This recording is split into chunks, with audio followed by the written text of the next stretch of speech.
Is that slow? That's slow. Oh. That's what I thought I looked up.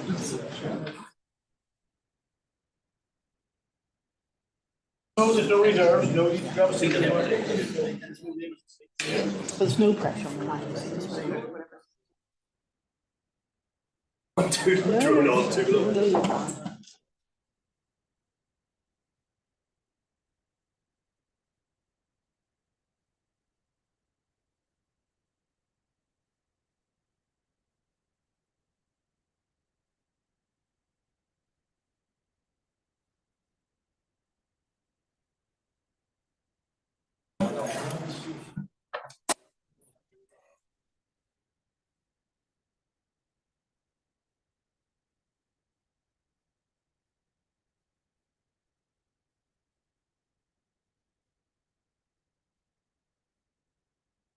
People.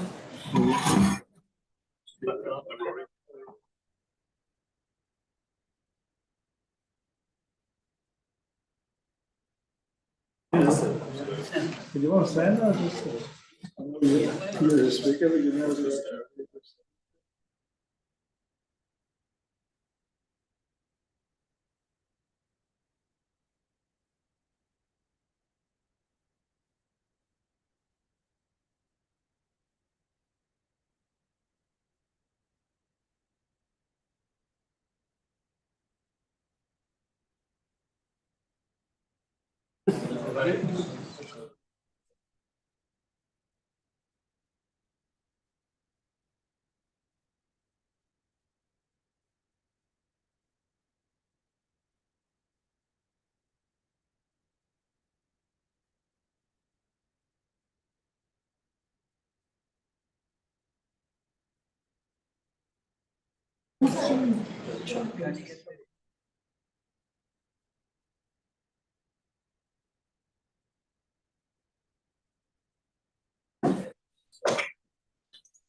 Okay, I think we'll make a start. So good evening, everybody, and you're very welcome to our autumn session of lectures here at QUB. And you're all very welcome, both here in person and online. So I'd like to introduce our speaker this evening, Dr. Rory McNeary. Rory is currently Senior Inspector of Historic Monuments at HED and works on secondment to the Marine and Fisheries Division of DERA, that's the Department of Agriculture, Environment and Rural Affairs, as their Marine Historic Environment Advisor. He's responsible for curatorial advice to support marine planning and ensuring that significant marine cultural heritage assets are managed and protected through licensing, designation, investigation, and the promotion of appropriate policy and guidance. He holds an MSc in Maritime Archaeology from the University of Ulster. He's previously worked for the Centre of Maritime Archaeology at the Ulster University Discovery Programme from 2003 to 2008 with the Medieval Rural Settlement Project as a researcher and diver for the Irish Government's Underwater Archaeological Unit, Irish Wetland Unit, and a number of consultancies, including Management for Archaeological Underwater Limited and the Archaeological Diving Company Limited. Rory is a past licensee for the Girona wreck, our very well-known Armada ship, and was also involved in scheduling of HMS Drake in 2017, the first wreck to be scheduled since the introduction of the Historic Monuments and Archaeological Objects Northern Ireland Order of 1995. So no better person to talk to us this evening about historic shipwrecks in Northern Ireland, discovery, investigation and protection. Welcome, Rory.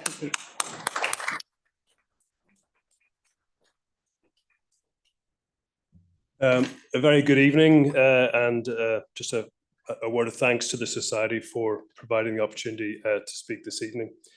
Now, the subject of this talk will, of course, be historic shipwrecks as a facet of underwater archaeology, and those shipwrecks that lie within our own territorial waters. Now, I intend to outline through the course of this talk how these shipwrecks have been discovered from early recreational-led diving, and more concerted government-led efforts to quantify this heritage resource from the early 1990s, as well as outline some of the investigations and investigative techniques that have become available to underwater archaeologists over the last decades. And finally, I will discuss how government protects these wrecks through statutory designation, as well as the application of a relatively new marine planning system. The talk will be focused on the marine environment and very much from the perspective of a government curator. Now, this slide shows the current organization of Historic Environment Division with marine archaeology sitting with the Heritage Records and Designation branch. Therefore, I work as a Senior Inspector of Historic Monuments with Historic Environment Division, but I work on loan to the Marine Fisheries Division, as previously stated. So essentially, I work across two government departments, one with responsibilities for the historic environment and the other with responsibilities for the marine environment. Now, the Historic Environment Division has a fairly broad remit and includes the identification and designation of monuments, buildings, and landscapes for protection, provision of advice on development planning, the compilation and maintenance of historic environment records, and the protection and conservation of state care monuments. The division's objectives for protecting, managing, and promoting the marine historic environment are set out in its 2019 position statement, Conserving the Marine Heritage, which you can download from the HED website. And this position statement aligns with a wider UK policy approach to underwater cultural heritage. Now, this talk focuses on historic shipwrecks, but we shouldn't lose sight of the fact that the marine historic environment is comprised of a range of heritage assets, which broadly include wrecks of ships, boats, and aircraft, submerged prehistory, such as artifacts, structures, and deposits that are presently submerged as a consequence of sea level rise, but which originated from human activities on land, and coastal and intertidal archaeology.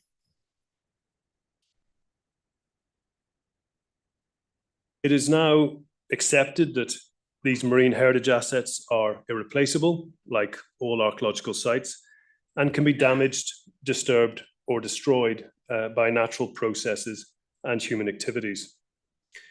And this is part and parcel of why we have curatorial input into marine licensing and marine spatial planning now to try to mitigate some of these impacts on underwater cultural heritage.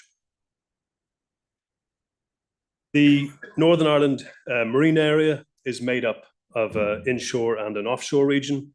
The inshore region extends from the high water mark out to, at most, 12 nautical miles.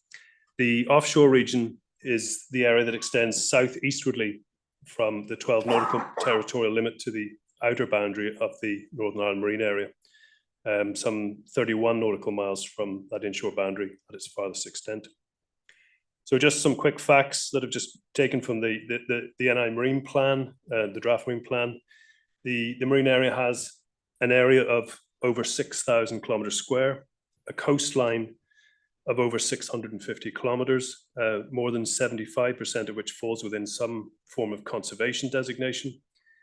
One inhabited island, Rathland Island off the north coast, 44 ports and harbours, including 5 commercial ports and 3 main fishing ports, a UNESCO World Heritage Site in the Giant's Causeway, but a very strong maritime heritage and a coastline that includes some of our greatest environmental, tourist and recreational assets.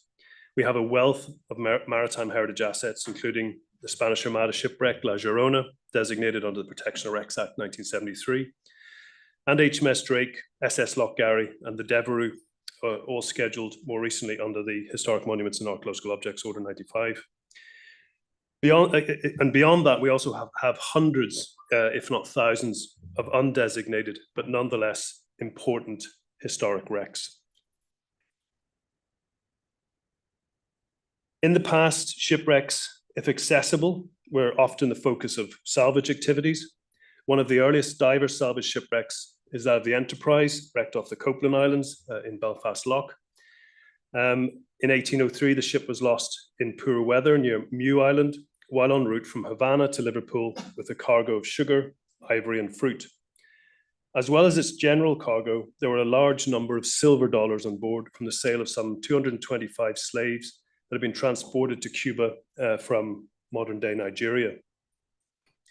Now, we know there are 3 intrusive and destructive salvage operations carried out in the first half of the 19th century. The wreck was worked on by the Dean brothers during 1833 to 1834. Now, these same brothers also performed diving operations at the wreck of the Mary Rose in the late 1830s, and I believe pioneered the early use of the diving helmet. Now, these interventions and the passage of time has resulted in the wreck breaking apart and scattering. And since the 1990s, sports divers have claimed to have rediscovered the site of the Enterprise. However, there are a number of wrecks lost around the Copelands, and these reported areas of wrecking have not as yet been definitively linked with that of the Enterprise. However, the Enterprise is archaeologically significant and would, in my mind, be a candidate for statutory protection if relocated. Another interesting wreck and worthy of protection is a wreck known as the Cedar Wreck, which went ashore at Torella in County Down in the 1700s, and also subject to salvage in the mid to late 1700s and again in the early 1800s. It was also involved in the slave trade and laden with, quote, slates, ivory, and gold dust when it was driven ashore and wrecked. Interestingly, there are accounts of these salvage endeavours in both the proceedings of the Royal Irish Academy and the Ulster Journal of Archaeology.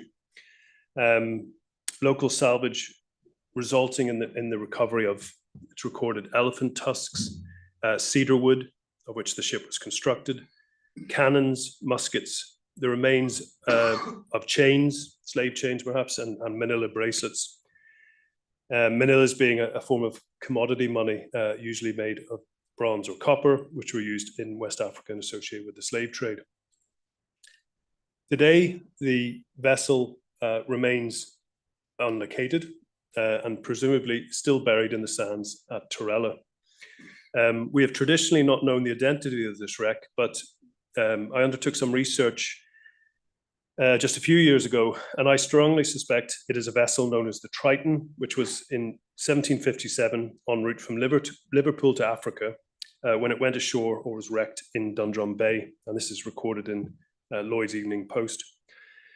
Further documentary research reveals it was a British ship owned by a small consortium, constructed in Virginia, famous for its cedar wood, in 1748, mounted 16 guns, had a crew of 40 under a Captain Haynes, and was en route to pick up 500 slaves from the West African coast when wrecked.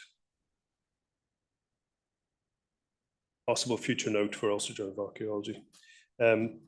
Now, from the 1960s, recreational diving in Northern Ireland started to really take off, and regional clubs started to dive some of the better known wrecks, some of which had in fact never been dived on before. And these black and white photographs form part of a collection that belonged to Peter Pace, and his son, Alan, has kindly allowed me to make these copies. The SS Lochgarry, which I'll come to talk of more later, was discovered by this group in 1965 off Rathlin Island. And further images here show Peter diving on HMS Drake, also off Rathlin.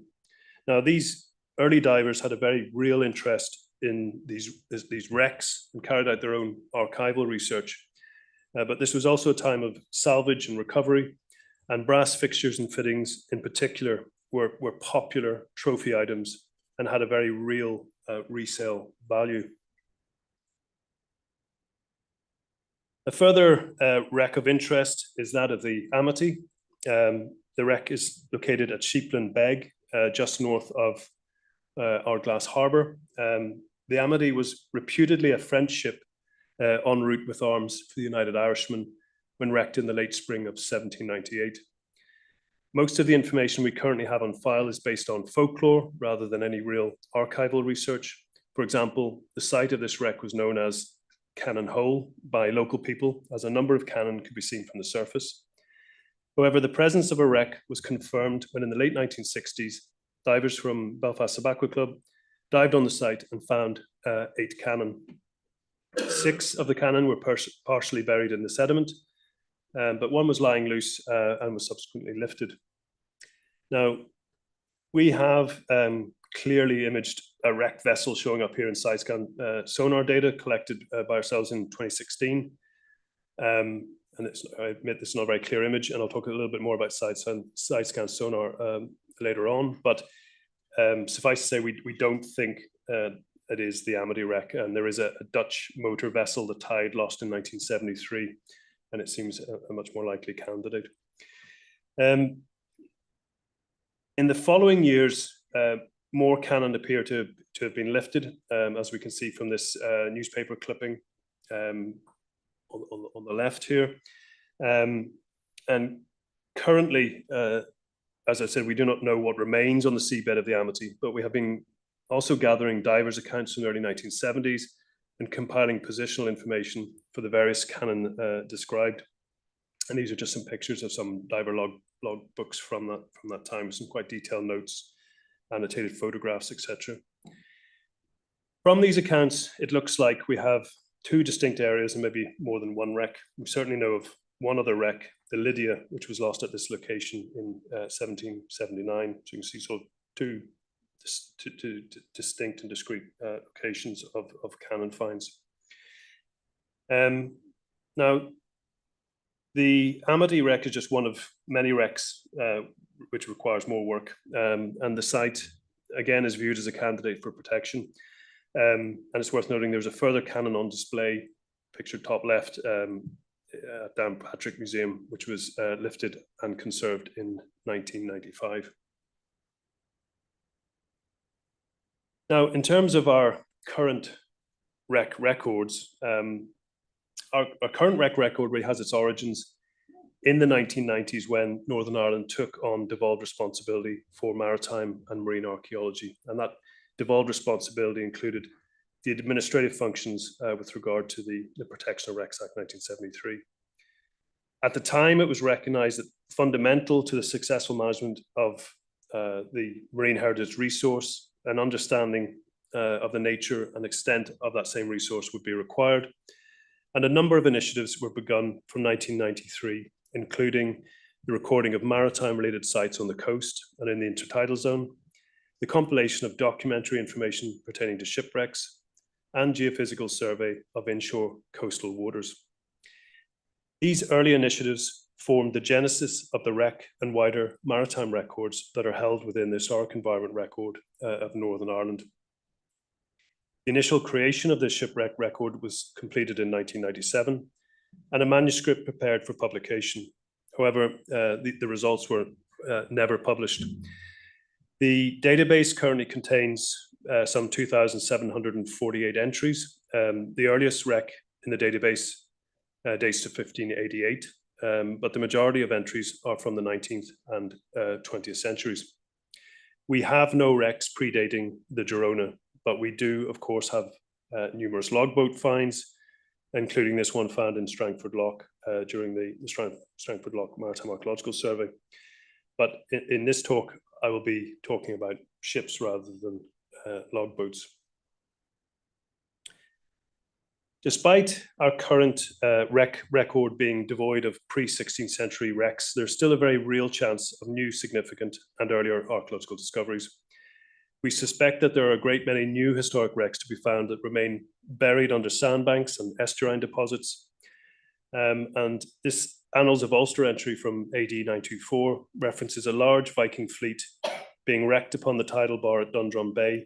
And it is very possible, despite the likelihood of exaggeration, that remnants of these ships remain to be found and or associated archaeological objects in the immediate environs.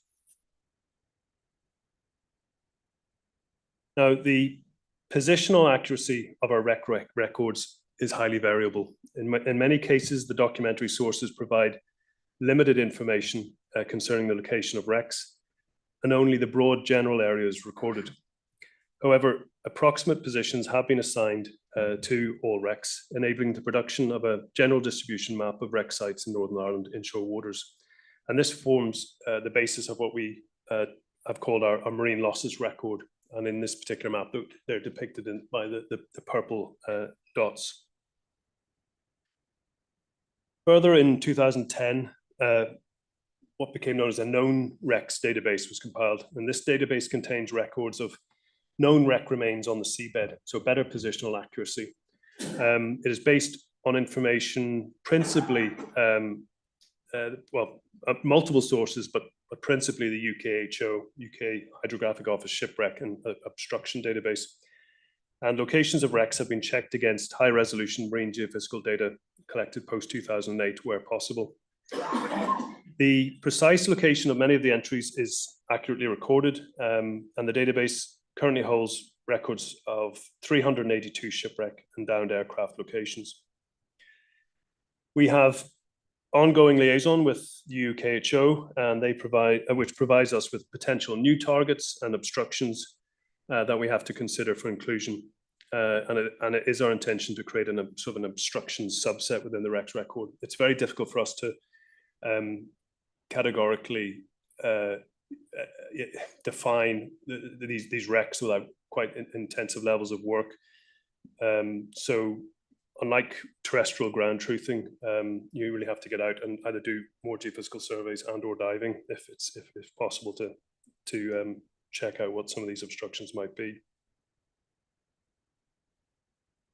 So just turning to investigative techniques and the types of investigative techniques that marine archaeologists typically utilize and deploy. So really the principal investigative techniques to build these wreck inventories include archival research, as you expect, remote sensing techniques have been used, and on occasion, diver-led searches.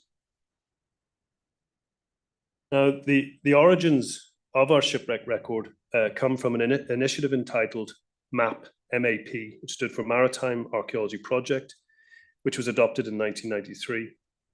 MAP was initially based at the Institute of Irish Studies in Queen's University, Belfast, and the project's primary brief was to create a computerized database and paper archive of all maritime sites in NI's coastal waters.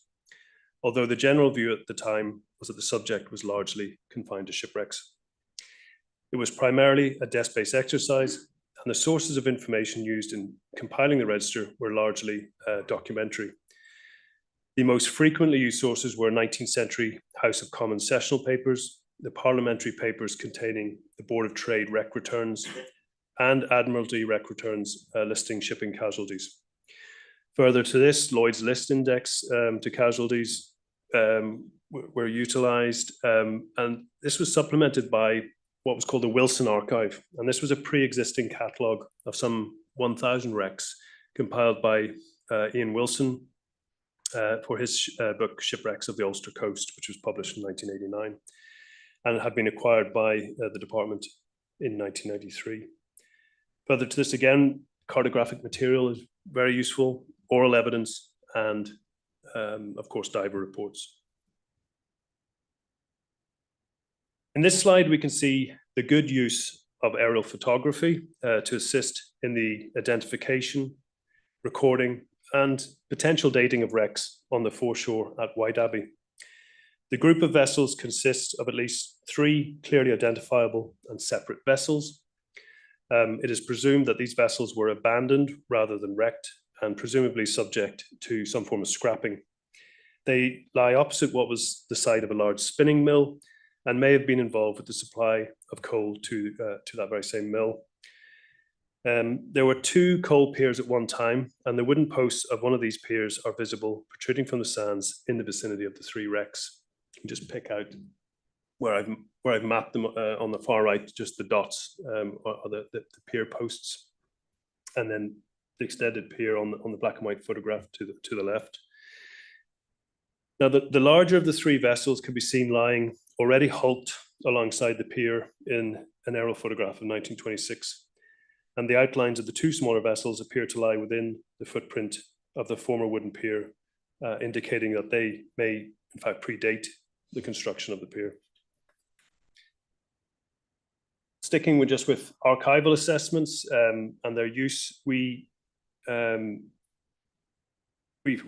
commissioned an archival assessment in 2015 of World War I shipwrecks in Northern Irish waters. And this was really commissioned to help inform an academic research project. And this project was looking to re-examine a selection of wrecks of this era using high resolution multi-beam imagery, and coincided at the time with wider World War I centenary activities. I'll talk a little bit more about that project in terms of the results in just a moment. Just location map of some of the wrecks we targeted. In the end, we surveyed the Chirapo, the Tiberia, the Rose 2, but I don't think we got to UB85 or Solway Queen. But further wrecks were surveyed up in the North Coast and down in Dublin Bay as part of that project. And that was led by Dr. Ruth Pletz from the time Ulster University. So just talking now a little bit about some of the remote sensing techniques that are employed by marine archaeologists. So certainly as part of that drive in the 1990s to quantify the maritime archaeological resource, underwater geophysical prospection surveys, primarily side-scan sonar, funded or part funded by government, were initiated. Side-scan sonar uses an acoustic signal to image the seabed, and this initial geophysical research program imaged some 80 19th to 20th century wrecks. Now, side-scan sonar remains a very useful imaging technique, and we utilize it in DAERA Marine Fisheries Division. And in this slide, you can see DAERA survey staff readying the equipment and deploying it from various platforms. This is a recent image of the steamship Lagan, a vessel built in 1903, which sank in 1946 just to the northwest of the Copelands after a collision with the steamship Elmfield. And over the last number of years, we've carried out quite a few of these surveys. So I'll show you a few more slides of these sort of side-scan sonar images, but quite useful in terms of just capturing a picture of the wreck at that moment in time. It's just a location map showing the SS Lab. These black and white side-scan sonar images originated as hard copy printouts from the first surveys undertaken in the 1990s. And I'm grateful to Dr. Rory Quinn of Ulster University for providing these images to me. They are on the left, images of the sailing vessel Ulrika, which was lost again on the Copelands in 1897 and extensively salvaged. Hence, we see the scattered remains in the side-scan sonar image. And on the right, the motor vessel Oregon, a convoy vessel that we went ashore at Wilson's Point in 1945. And wreckage from this vessel can still be seen on the rocks below Seacourt Lane in Bangor. The DAERA survey team have undertaken other wreck surveys using this technology. This is the wreck of the Frida, a massive four-masted iron and steel bark built in 1885. And when wrecked in 1916 at South Rock, County Down, the vessel was registered in Finland. And these vessels really are considered sort of symbols of the last glories of the age of sail. And despite its offshore location, this wreck lies in very shallow water, sort of less than 12 meters off the South Rock, and as a result is quite badly broken up. Another image, this time of the Anaher, a steam coaster owned by J. Kelly and carrying a cargo of scrap iron and steel for South Wales. The vessel developed a list and foundered off Ballymaccormack Point. Just a wreck location there, so quite in close to Ballymaccormack Point. 9 of the crew were recorded as lost. Another side-scan sonar image of the Temple Moor. This is an Irish steam coaster carrying a cargo of coal when she snapped her cables and ran aground and sank in Ballycastle Bay in 1911. And this is just lying quite close off the pier at Ballycastle, and in the past was a very popular recreational diving site as well. This is, I think, a rather fantastic image of the Loch Garry that was captured by us in 2016. Now, the Loch Garry was originally launched in 1898 as SS Vulture and renamed the SS Loch Garry in 1937. It had previously been a West Highland cruiser for Burns and Laird Lines Limited, but on the 24th of April 1940, the Loch Garry was acquired by the government as a military, for military service, as it were. She took part in Operation Dynamo, which was, of course, the evacuation of British and French troops from the beaches of Dunkirk during the period May to June 1940. And in 1941, she was employed as a troop ship when she sank off the southeast of Rathlin Island, just off Root Point. And this wreck is one of probably the most popular wreck dives on the North Coast and was scheduled as a protected monument in 2023. And I'll talk a little bit more about that protection in a moment. And finally, just a final image, a side scan sonar image, not a marine heritage site, but actually a lacustrine one. This, I think, proves very well that side scan sonar works very well in freshwater environments too. And I think there's great scope to do more of these types of surveys in our larger lakes, like Lower Loch Earn. And in 2019, we imaged a well-preserved World War II Catalina aircraft. And we remain uncertain as to whether this is an intentional post-war scuttling or a crash site and potential war grave. I'm not sure if Robert Navin's here tonight, but he said he might come. But he was the original finder, and it was due to Robert that we actually were able to accurately locate that site. Now, while SideScan offers ever-improving 2D imagery, the relatively new technology of multi-beam imaging has allowed us to, for the first time, map our seabed in 3D, improving upon positional accuracy for some of our known shipwrecks. As you can see, quite a bit of our territorial waters have been mapped already using this data, and archaeologists have been utilizing multi-beam data since 2008.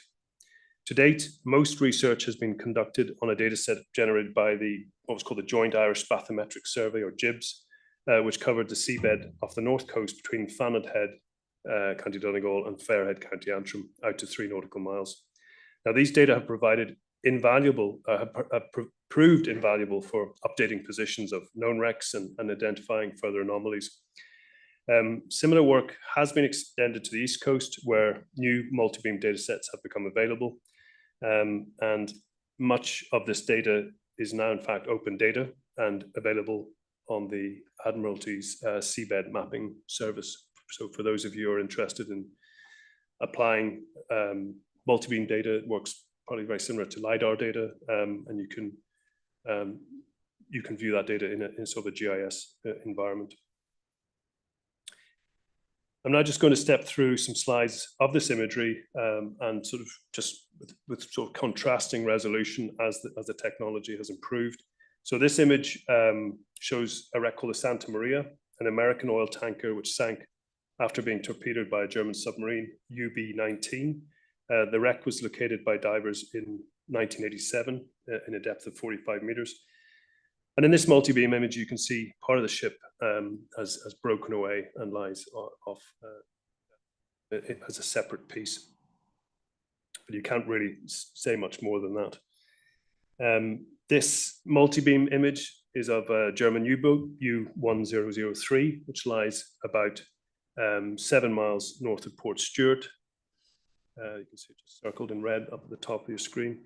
It sank in March 1945 after being rammed by the frigate New Glasgow and lies at a depth of 68 meters and is in fact a very popular excuse me, fishing mark with local fishing boat charters.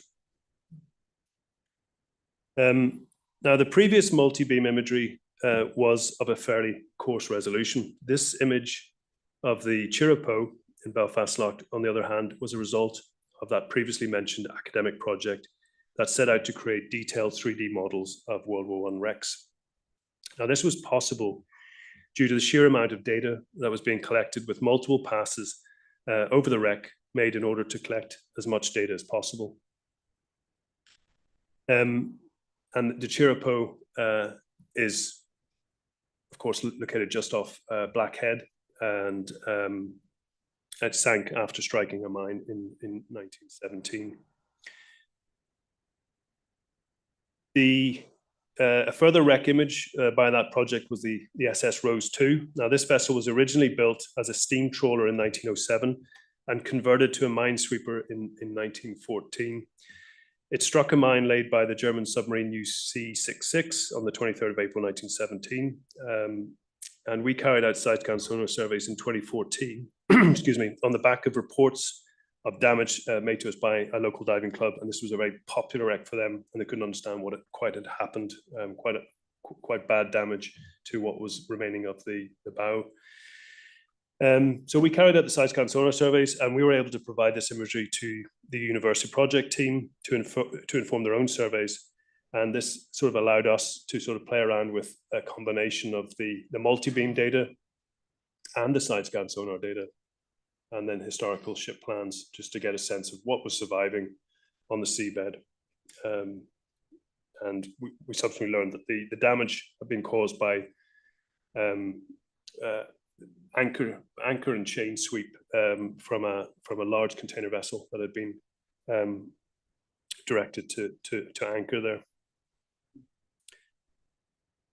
Now, I've admittedly been away from this post for maybe 3.5 years, just back in post about 2.5 months, and I've been very pleased to find out that the Marine Monitoring and Assessment team have acquired in recent years multi-beam survey capabilities of their own, and these are just a few examples.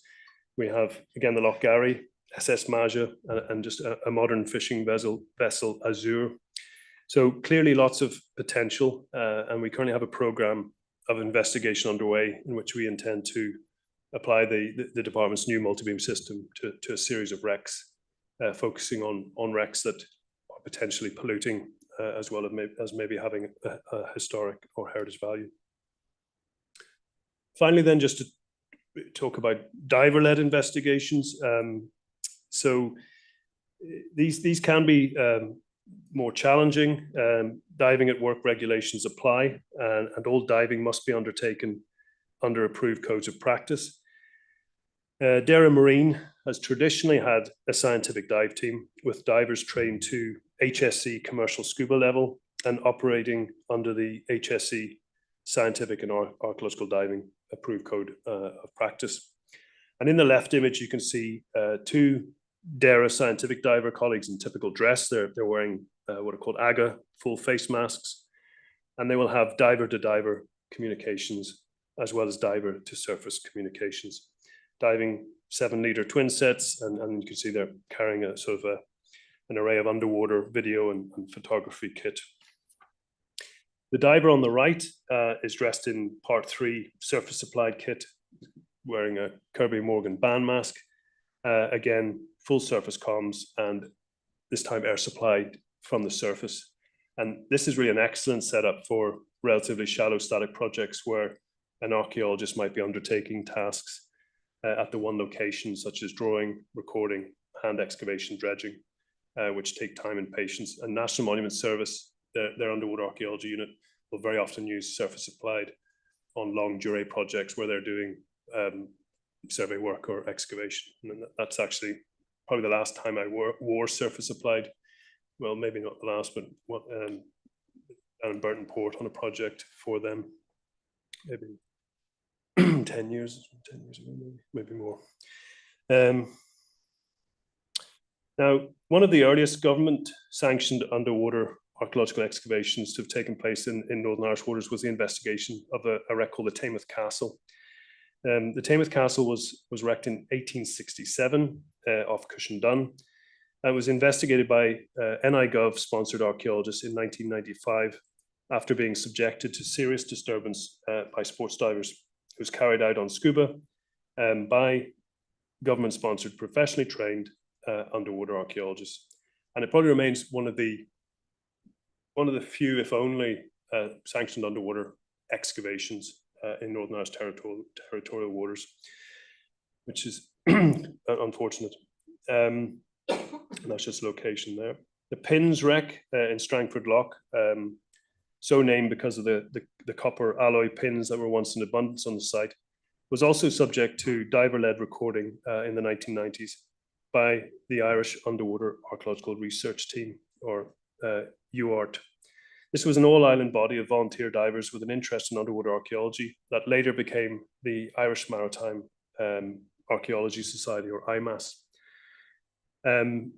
We surveyed the Pins wreck using side-scan sonar in 2017, and then dived the wreck the following year. And we carried out maybe only 1 or 2 dives on the site, but we captured a lot of stills and video photography, and were able to sort of actively identify and marry up features that we had seen on the side-scan sonar image. So a useful exercise, but I would love to spend quite a bit more time on it. That's just an image of one of the in situ bolts or pins, which are really quite rare on the wreck now because they have been trophy items for decades. It's this location in Ballyhenry Bay, just west of Portaferry. We also carried out diving on HMS Drake in Church Bay off Rathlin in 2016 in advance of its protection in 2017, or its scheduling. And pictured here are the extent of the remains as imaged by side-scan sonar surveys carried out in 2015. And despite past demolition activities at the site, there remains, as you can see, a sort of coherent structure. And pictured alongside HMS Drake, we also have the remains of a fishing trawler, the Yellow Hewitt, that in fact crashed into the remains of the Drake and sank alongside it in 1962.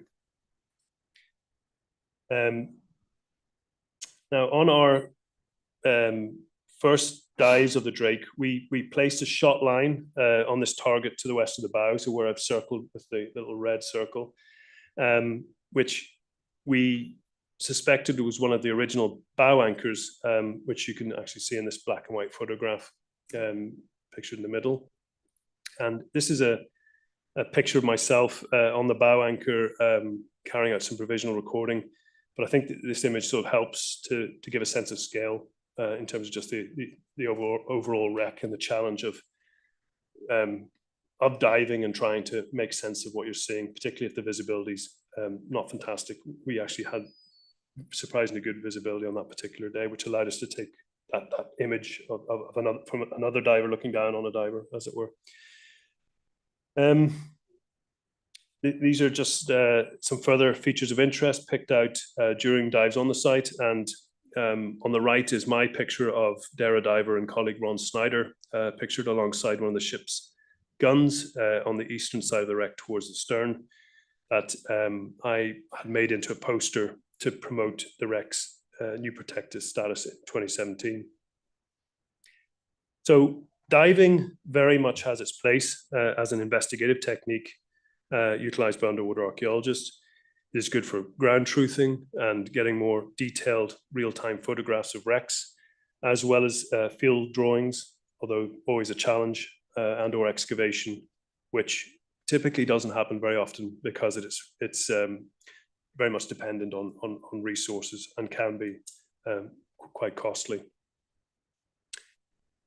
So just turning to protection, sort of final part of my talk. Now the principal statutory mechanisms to protect historic wrecks from a heritage perspective are and remain the Protection of Wrecks Act 1973, and then our own domestic heritage legislation, Historic Monuments and Archaeological Objects Order 1995. The Protection of Wrecks Act gives powers to declare wrecks and the sites of wrecks as protected areas. And the effect of this is to require a license for any diving activity within a protected area. So in order to dive the Girona site, you will need to apply for a license.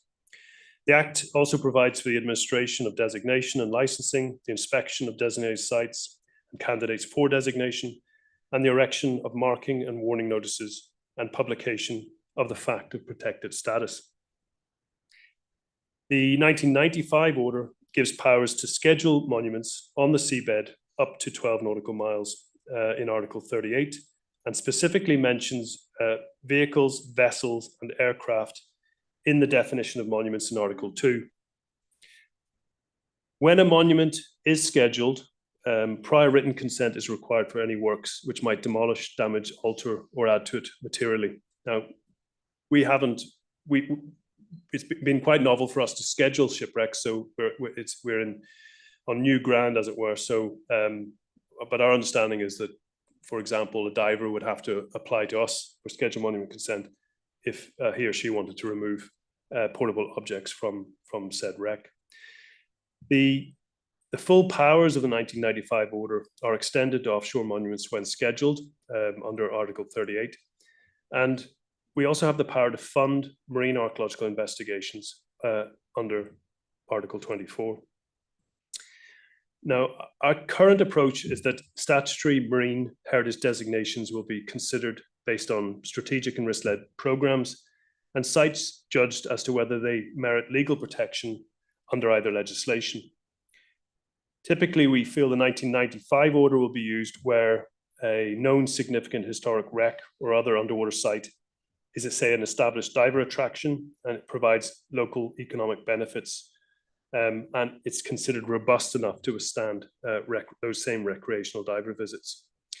The 1973 Act will be used where the primary objective is to control access so that legitimate archaeological investigations are not undermined by interference, and or when the wreck is considered fragile or of particular significance.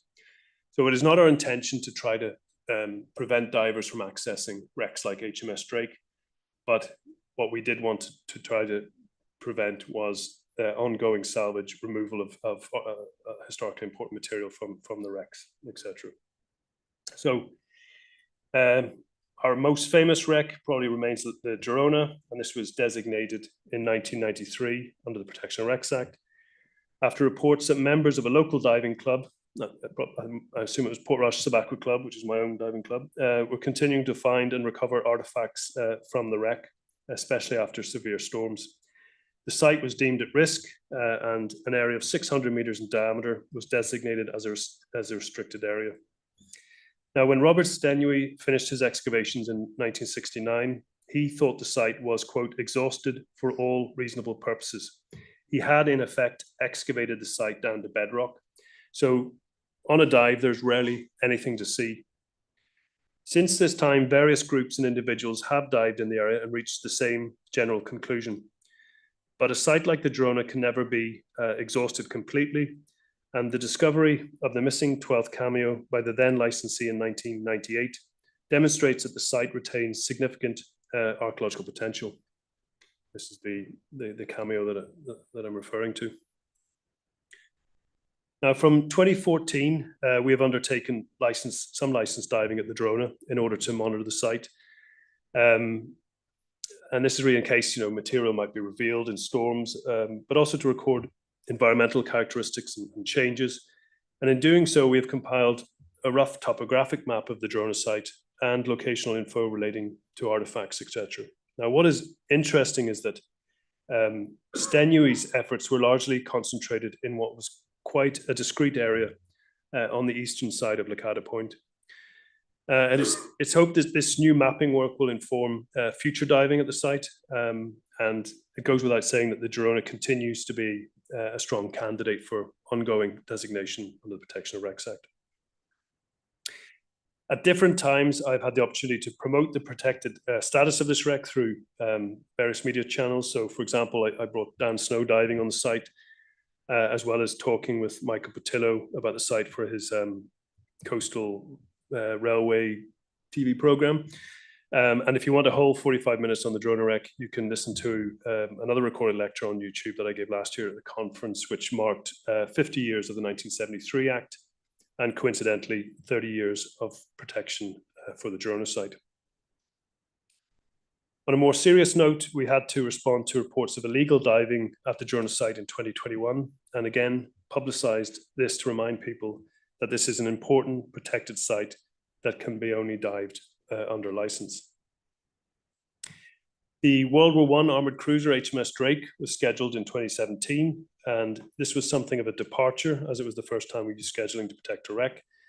It was principally threatened by ongoing souvenir hunting and low-level salvage activities, and it was decided to schedule the Drake as opposed to designating under the Protection Wrecks Act, as it was recognised that the Drake was a popular dive site, and the imposition of an exclusion zone and licensed diving would hinder that same responsible public access. And you can see just on this multi-beam image on the right, just the sheer size of the Drake. At least, you know, it's quite a significant signature. You can just see it in Church Bay there, so it's quite a big blip, as they say. Now, the site met several of our non-statutory criteria for scheduling, and is a particularly rare survival in a Northern Ireland context.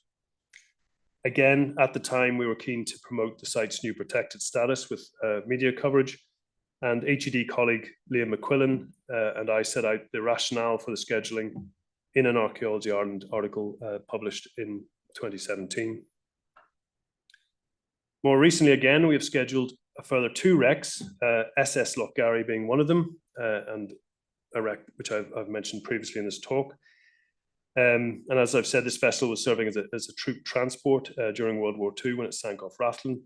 And it had been subject to some salvage work in the past, the stern collapsing due to the removal of its prop in the 1970s. And the Royal Navy placed a large and heavy chain into the hull to prevent divers removing munitions. The wreck is incredibly popular with divers, and as it continues to deteriorate, new parts of the wreck become exposed. This wonderful photograph on the right is by the diver Alan Cranston, and it shows a World War II era gas mask in situ. So going forward, it will be an offence to remove these types of portable objects without schedule monument consent from the Historic Environment Division. The second wreck scheduled in 2023 was that of the Devereux. This is a fantastically well-preserved 19th century wooden wreck located just off the beach at White Rocks near Portrush. A 3-masted trading bark built in 1832 and wrecked in 1864. Now, the wreck was known about and featured in a wreck record, but only very occasionally would it reveal itself with only the uppermost parts of the wooden wreck exposed at very low tide. So typically, this is what you would see, and you may only see that every 3 to 5 years. Now, in 2022, something quite remarkable happened in that the entirety of the wreck remains became exposed for the first time in living memory. And this happened after storm surges in February, March of that year. It remained exposed like this from about April to about August, September time, and coincided with days where we had near perfect conditions in terms of visibility and sea state. I took the opportunity to visit the wreck with maritime archaeologist Dr. Wes Forsyth of Ulster University and DERA marine colleague Gary Burrows.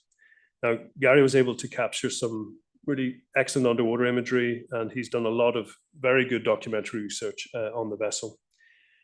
There were lots of surviving features. We had the dragging anchors still in situ, as it had been dragging its anchors from North Donegal, and I think it was abandoned. There was a stowed anchor in the hold, in situ ballast, a top mast ring. And if I'm honest, in some respects, it was something of a relief when the wreck became reburied in sand that autumn, as it was highly vulnerable to winter storms if left exposed. And during the summer of 2022, became a very popular attraction for snorkelers and other water users, given its accessibility. Now, 4 statutorily protected wrecks does not seem like very much, and it isn't, but we do have other mechanisms for protection within the marine environment, notably a new marine spatial planning system, which afford marine heritage assets protection, and a marine licensing system in place to address the implications of most activities incidentally affecting the marine historic environment. However, we are still largely reliant on voluntary codes and guidance for divers with respect to the removal of portable artifacts from non-protected wrecks. The Portrush Coastal Zone, where I'm fortunate enough to be based, opens to the public in the summer and is very popular. We houses an aquarium and other exhibits and information. And we now have a new display on Northern Ireland shipwreck heritage, which was launched in 2022. Now, this is a modest display, but if you are up in Portrush and you have an interest in historic shipwrecks, do pop in during the summer months. We also use the centre for lectures and other public outreach activities in support of marine conservation. In the quieter months, when we are closed to the general public, we host school groups where they can learn more about marine conservation and the work of Dara Marine Fisheries Division. And an important message for us to convey is that historic shipwrecks are an extremely rich source of knowledge about our past. In addition to their cultural importance, they are also assets of social and economic value, and can even be of ecological importance in terms of the provision of artificial reefs, etc. And while there have been significant changes since the early 1990s, the need to continue to investigate, monitor and protect our historic wreck resource hasn't really changed, but we presently remain reliant on collaboration and partnership in an era of tight heritage agency budgets. And citizen science and a sense of responsibility for collective stewardship of these important underwater heritage sites remains ever relevant. Thanks for listening.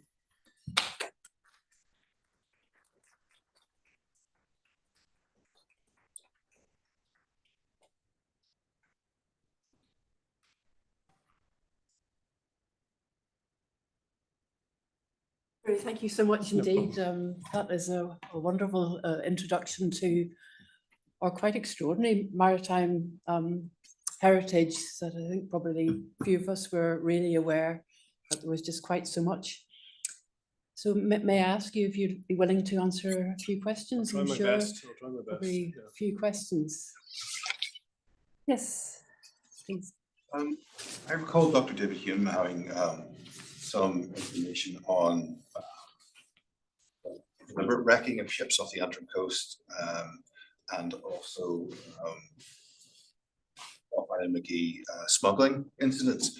Are these recorded in the documentations as well, specifically in relation to those cases, or is that just something that's not part of the Lloyd's register? Interesting point. I'm trying to think. I mean, in a book like Ian Wilson's shipwreck book, he probably has good stories and narratives around certain wrecks. I can't think of any in particular, but that certainly was happening in other places. I wasn't maybe aware specifically of the Antrim coast, but you know, towards the end of the Age of Sail, you would have had intentional wrecking of vessels so that the owners could get the insurance, and that was happening a lot. For example, the Ballyshannon Bar in County Donegal. I'm not sure if that's what you were implying with that intentional wrecking. No, more the wrecking of ships. Oh, so that they could then be salvaged by. Yeah, so like that sort of wrecking, intentional wrecking activity, which you associate with southwest of England. And, I'm sure that possibly was happening, but we can't think of examples in our own record that it wasn't happening. But others in the audience might know anecdotally of stuff happening on the Ards Peninsula or around Larne, but it certainly it's likely that to be many examples. Yes, you. I think you said that you're the importance of probably trained archaeological divers to record work and explore it and all that. Like, is there a shortage of divers? I think you said that there was, and perhaps I know that in the south there, the Irish Marine are very much trying to promote training and stuff. Yeah, I mean, in some respects, in Northern Ireland, we were ahead of the curve initially in the late 90s, through the 90s. Centre for Maritime Archaeology set up at Ulster University, funded a maritime archaeology programme was commenced there, and there was some taught diving, But that has gone away to a certain extent with the current funding regime. But you're right, certainly in the Republic of Ireland, the National Monument Services archaeology unit has been very good at offering life bursaries for young wood archaeologists. I availed it of myself and three. And they have hired in some wood archaeology, which is really good to see as well. And from my own point of view, the majority of the experience I've garnered over the years has been working as an archaeological diver for the National Monument Service, because the opportunities have been there to go and work for them for a few days or a week and get that experience. We don't have the same opportunities here, I think, in Northern Ireland. But recently I've had conversations with what's called the Protected Wrecks Association, and they've traditionally been made up of licensees of protected wrecks, which there are a great many more in England. And their focus has been on protected wrecks of the Protection Wrecks Act. And they're all volunteer divers, and they're all sort of very interested, passionate about underwater archaeology, many associated with the Nautical Archaeology Society as well. Those conversations are now centered around including Northern Ireland, Wales, and Scotland, and broadening their remit to scheduled monuments. And they've actually just changed the process of changing the constitution to include one. So they're very keen in trying to attract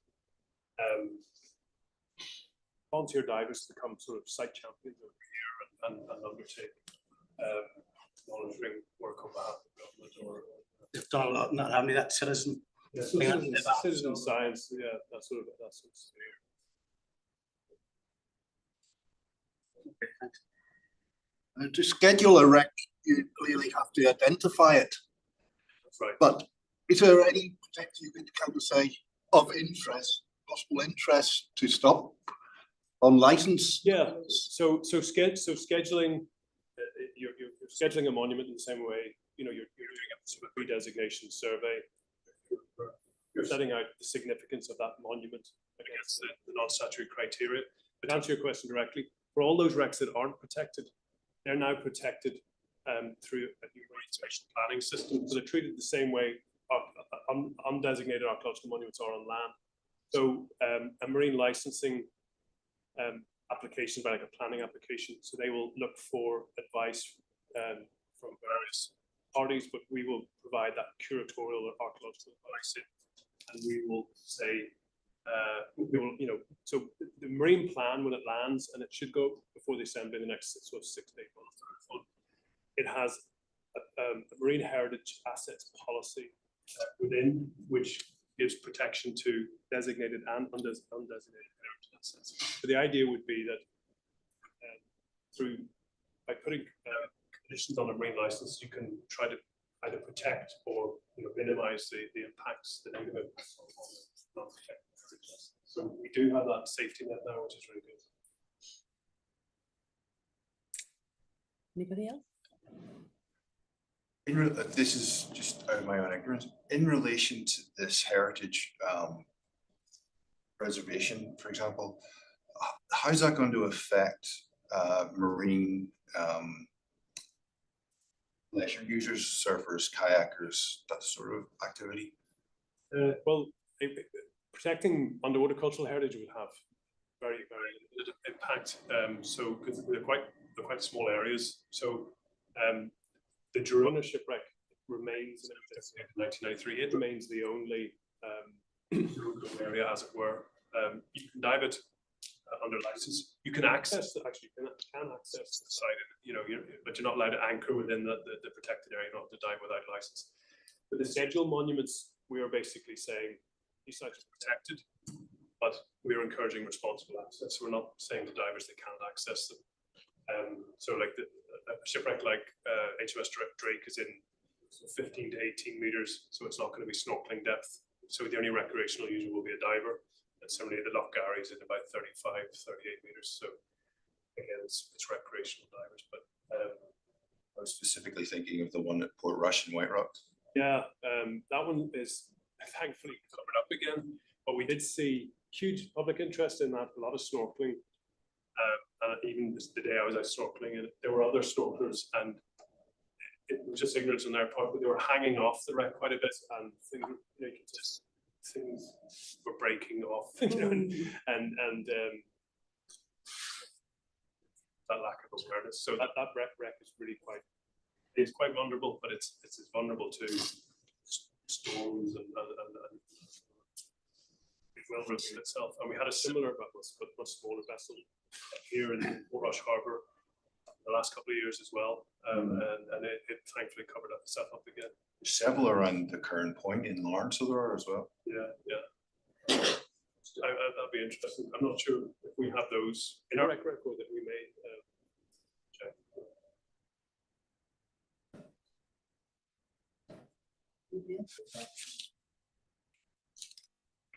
May I ask? Do you know we're gonna? Well, I'm just wondering, you mentioned recreational diving, and there's heritage involved in all the salvage. I'm just thinking that other wrecks which still are within living memory don't maybe fall into heritage, but would be within living history. I'm thinking of the RMS Princess Victoria, for example, off the Copenhagen Island. I mean, for that to be seen as a location for recreational diving would still, I think, be difficult for some people who are only within 2 generations of having lost somebody. Yeah, no, you're right. I suppose recreational diving limits are typically your average recreational diver diving on normal compressed air is not usually going much deeper than 30 to 40 meters. 40-meter dive is a deep one. But we're seeing a lot of technical diving now. People really pioneering that deeper diving. The Princess Victoria wreck, we're either, I must chat to our survey lead. We have recently done some multi-beam over that, and that is a wreck just in terms of as a potentially creating wreck, but it's also it's that very human story. I think that's where Maynard Sinclair was on the Princess Victoria. It's deep enough not to be a concern with recreational, say, diving or that sort of stuff. And I think most recreational divers are quite responsible. But yeah, you're right that there's that human tragedy as well. Have to be very sensitive to that. That picture I showed of the Catalina, we suspected that was a war grave, and we reported to the MOD, and I produced a report for the MOD. We were very keen not to oscillate as to the identity of the wreck because we simply didn't know, and have to be so careful because it turned out there was, I think a nephew of one of the crew of one of these Catalinas, and he was very hopeful that this was the Catalina site that we identified, and then questions were being asked as to whether we would follow up with diving or retrieval of bodies, and that's really not our remit. We were just ground truthing anomalies, and I had hopes maybe a Viking ship rather than a Catalina.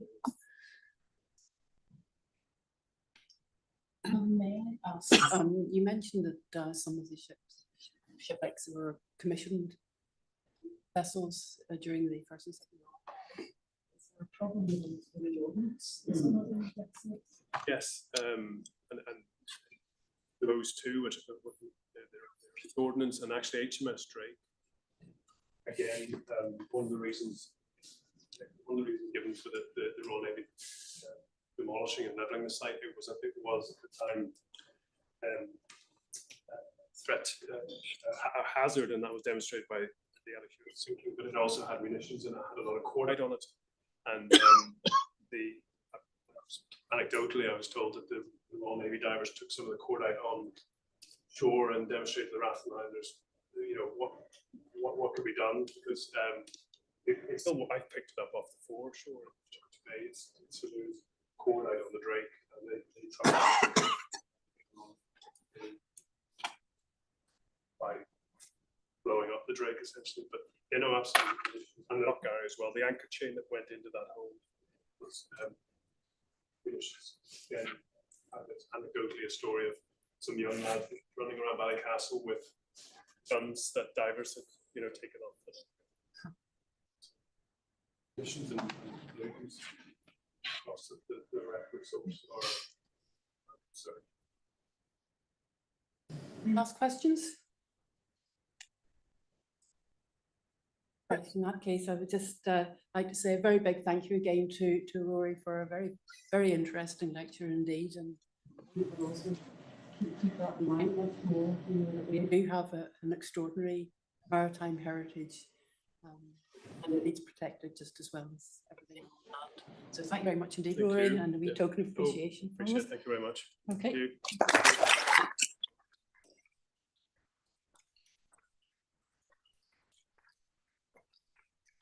Okay, just before we go, just one or two announcements. We have a workshop on the 14th of October, prehistoric pottery with John Martin. It is fully subscribed now, but we are going to have the Zoom link to it. So if you haven't booked and you're interested in that, if you could get in contact, we can send you the YouTube link for that on the 14th of October. Our next lecture on the 28th of October is Rebecca Boyd, and her lecture is entitled Life at Home in Ireland's Viking Age World. So I hope you'll be able to come along to that. Also, just remind you that our Discovery 2024 conference is coming up on the 8th and 9th of November. So hope that some of you will be able to come to that. And you can book online or contact us in the usual way, either through the own treasurer or the honorary secretary. So thank you all very much for attending this evening, and hopefully we'll see you soon. Thank you.